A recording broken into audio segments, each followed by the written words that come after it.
Welcome back to another video with Ben and Sarah from Pack Lunch and Travel. We recently took the Stena Line ferry from Liverpool to Belfast, and in this video we're going to give you our experience. Was it worth it? How much did it cost?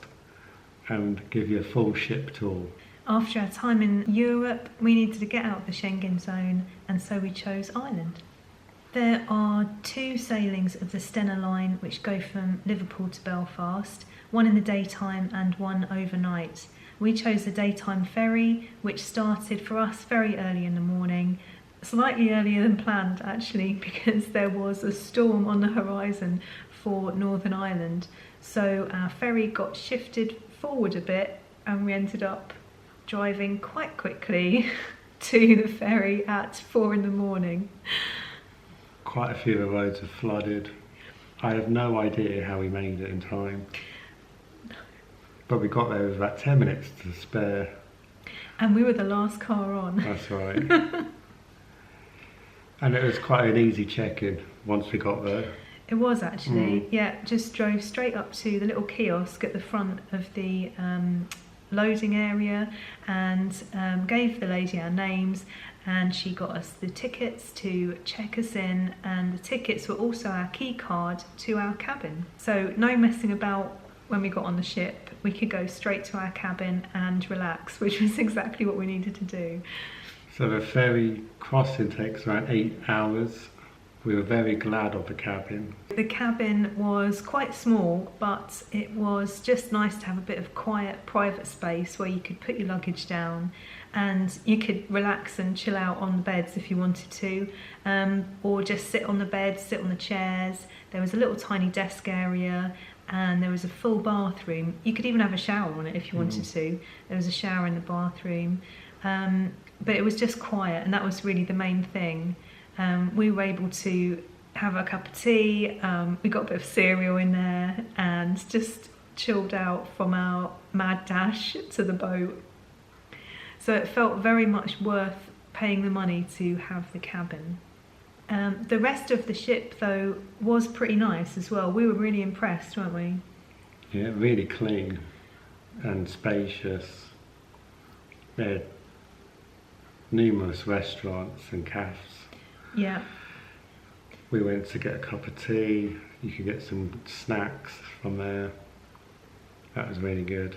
That was good, and there was plenty of places to take your drinks and snacks and go and sit down, and they had TVs up with sport and news and that kind of thing. It was pretty quiet as well. It didn't feel overrun in any way. Definitely not. Plenty of space for everyone on board. There was like an arcade bit. Yeah. If you had kids, you could let them go in there. There was a kids' play area. Yeah, that's right. And there was also 2 cinemas showing free films, and quite a few seats in each one. So the screens faced both ways, and there was a number of seats for either way. I think they had 2 films running, and they were both free. So yeah, it was really good. And there was also some interactive map screens that you could choose where you wanted to go, and it would tell you which level to go to, if you wanted to find a restaurant or the bathrooms or whatever. And it all looked really modern and kind of chic looking. Is that the right word? How would you describe it? Yeah, modern. Yeah. Very modern. Felt yeah. new. Yeah, it did. It didn't in any way feel like a tired boat, which ferries often do, I think. So it was a really impressive sort of boat to be on for a ferry, I think. Yeah, most of the cabins, I think, were on level 8 and 9, and the rest of the entertainment and food stuff was on 7 and 6. Right. So yeah, it was laid out pretty well. It was. There was Wi-Fi on board, and there is a free version which I managed to get on, and it did play podcasts and just normal internet searches, a website. So I reckon that would be usable. Yeah, because they do charge. I can't remember how much it was now. There was a charge for Wi-Fi, but I would recommend just trying the free version first. It was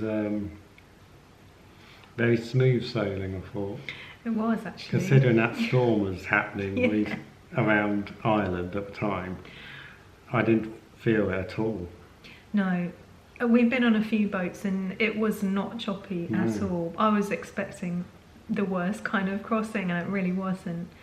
So whether that was again the type of modern ship, I don't know, but it was really good. And the only difference that we felt with the storm was that it took a bit longer to get us there. I guess they just went a bit slower, I don't know.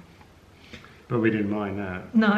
Smooth journey is always a bit better than Definitely. rushing, and those choppy waters is not a good experience on a ferry. No, it is not. And it just gave us more time to have more cups of tea in the lovely cafe area. So we had a good chill out on the boat and explored all the areas whilst we were on it. And we chilled out in our cabin as well and relaxed and just listened to some podcasts and let the time go by. We've been on a few ferries now, and when you're driving on, when they're loading the cars on, there's very different experiences to be had sometimes. Sometimes it feels chaotic and sometimes it feels organised, and this was definitely one of the organised ones. They were just wheeling people on really well and everyone got their space. We were all in little marked bays and it felt really organised, I thought. Yeah, really easy. Really easy. And then same when it came to arriving, everybody was just streaming off in one line and it was a very easy process. Just got off, didn't you? And that's it. Yeah. So it wasn't at all intimidating in any way. No. No. You've waited this long. How much did it cost? So a one-way ticket from Liverpool to Belfast with your car is £172. And with a cabin, you only have to add on an extra £35 to that, which I think is an incredible bargain given that you get your own space and your own bathroom. Yeah, I'd agree, because it's quite a long journey. It is, yeah. So we would highly recommend this way of getting it. I mean, that you could fly to Northern Ireland, of course, and it might cost you less, but this way you've got your car and that's how we travel. So for us, it is definitely the way to go. Yeah, I'd agree. If you've got your own car, it's perfect. Yeah. And then when you get to Ireland, you can drive all those lovely coastal routes. So we arrived into Belfast and we had booked an accommodation in Larne, which was about 20 minutes up the road, half an hour up the road.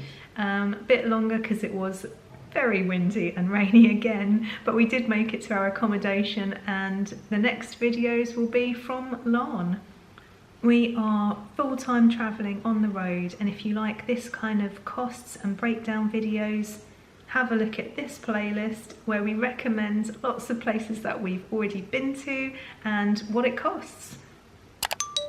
So hit that thumbs up. That's the end of the video. That's the end of the video. We'll see you in the next one.